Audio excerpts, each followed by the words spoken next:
Hello guys, welcome to McAfee TV, and this is part 2 of the story I saluted this week, in which I went into a shop and got called a liar and a thief. And this story, well, look, you could check the story in part 1. That's the entirety of it, and this video is just going to be like the aftermath. Basically, the story left off at me being verbally abused by a staff member, and I left with the intention of speaking to the manager, of writing to the store chain's head office, and so yeah, here's what happened. That incident happened on Friday, and on Monday, this is after I'd done that video, because I think I'd done that video on Sunday, but on Monday, I'd already had this thought that that nothing really much is going to come of me writing to head office, because literally there is no evidence of anything. So, no one's going to get fired of that. The most they're going to get is a telling off, and that can be just left to the manager himself. So I went on a Monday, and the manager wasn't in, right? So they said he'd be in on Tuesday. So I went on Tuesday. He was there on Tuesday, and I just let him know in non-certain terms what happened, in a very straightforward fashion, much more straightforward than a video. But I let him know every incident, everything that happened. The manager, what could he do? He had to be, he has to give good customer service, but somebody's coming in accusing, saying that, his staff member's a thief. He can't take sides. So all he can do is deliver good customer service and show his concern and say that he's going to look into it.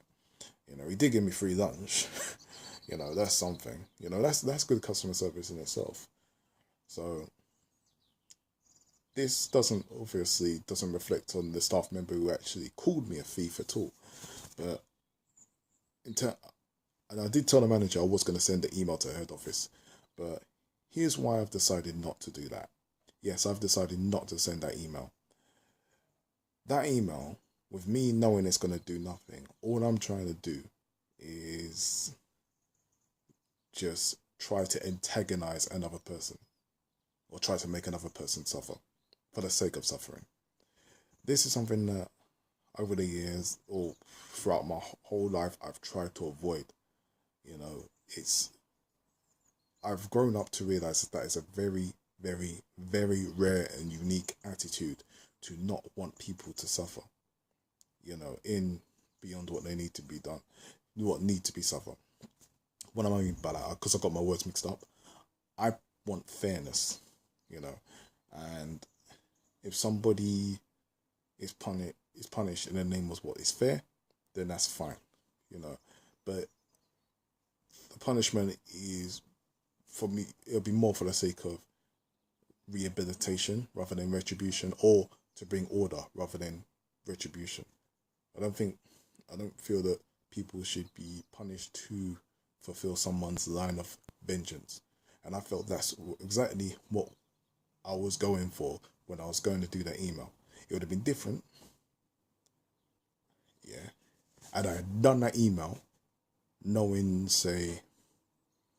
saying that it will be escalated and that there'll be major changes. Maybe I would have even done that if I'd have known that he would have been punished in a way that was actually material and significant, right? Because then that would actually affect him. It would actually make him change course and think about things for the future. But the fact that you're just going to try and antagonize somebody and have somebody from head office calling them up, I think I've done it enough. I think I've done enough by just saying to the manager, look, I'm going to send out that email. And then the manager's going to go to that staff, and now that staff member's going to be, worried about, what's going to happen. I think that's enough. Guys, I would just say the same thing to you, right? It's all about you just got to be the mature person at times, and the more level-headed. I do feel like if I was to go for that base instinct, seeking of revenge, I would be sinking to a level and I would be letting myself down. You know, I don't want to see people suffer. It's one of the things that I hate seeing people suffer. I hate it in films. I hate it in the concept of religion or whatever. Eternal torture and things like that. Nah, I don't think anyone deserves eternal torture. And if you feel like you got some examples about, then you can ask me. I know I'll say no. Let's get some out of the. Let's not go there. But the point is that the issue's done now. I'm moving on in my life. Even though I've written out that email and it's all ready to send, I'm not going to send it. I'll just delete it. And I think the fact that I've realized that and am able to keep with those line of morals is good for me.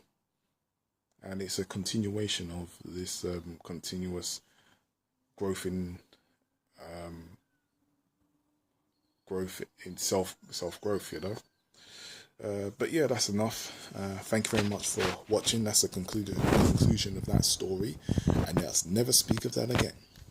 Hope to see you soon. Take care and enjoy the sunset. Bye bye.